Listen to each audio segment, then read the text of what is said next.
I used to think I had the perfect family, a loving wife, two beautiful daughters, a home filled with laughter, holiday dinners, family trips, and warm goodnights.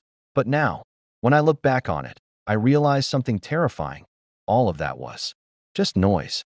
Noise that kept me from hearing the truth. The truth my daughters knew. The truth my wife hid. The truth they helped her bury. This isn't a story I ever thought I'd tell. But if I don't, I might lose my mind. My name's Marcus. I'm 47. I've been married to Lisa for 23 years. We met in college, married young, built a life brick by brick. We raised two daughters, Hannah, now 22, and Sophie, 19. I thought we were a strong family. Sure, we had rough patches, everyone does.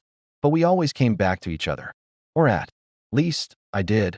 Lisa was the kind of woman people admired, smart, composed, beautiful in that effortless kind of way. She always kept it together. And I guess that's what made it easy for her to lie. It started small. I noticed her phone never left her side anymore. She used to leave it lying around, unlocked. Now it was always face down, always on silent, always clutched tightly in her hand. Even during dinner at first, I didn't think much of it. She had her own life, her own friends, her own schedule. She'd started working with a new consulting firm. She traveled once a month, overnight. Trips, seminars, business retreats. But then came the little things. Missed calls she wouldn't explain. Text messages she'd quickly swipe away. Nights when she came home late, claiming traffic or work emergencies. And the way she smiled. It started to look like a performance point one night. She came home from a conference and forgot to take off her necklace. I'd given her a silver locket 5 years ago. She always wore it. But that night, she had on a gold chain I'd never seen before. I asked about it casually. She looked down and said, "Oh, that? Just something I picked up while shopping." She said it like it meant nothing. But it meant everything. Because Lisa didn't buy jewelry for herself. Ever. That night, I didn't sleep. The next morning, I went through the trash. Found 2 movie ticket stubs. 2 receipts from a bar she claimed she never went to. And a hotel key card that I didn't say a word. Not yet. Instead, I started paying closer attention. Not just to her, but to our daughters.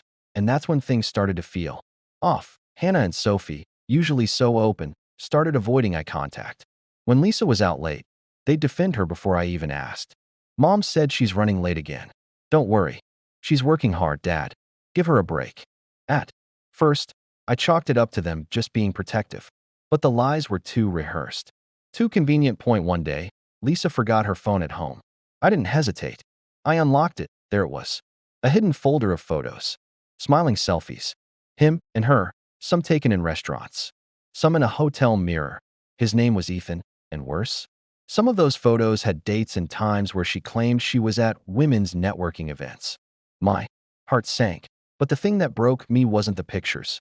It was a message she sent. Read, "Don't worry. The girls are covering for me tonight." My own daughters, covering for their mother while she slept with another man. I didn't confront them right away. Instead, I watched. Tested. One night, I asked Hannah if her mom was with her at the campus event she claimed. Without missing a beat, she said yes.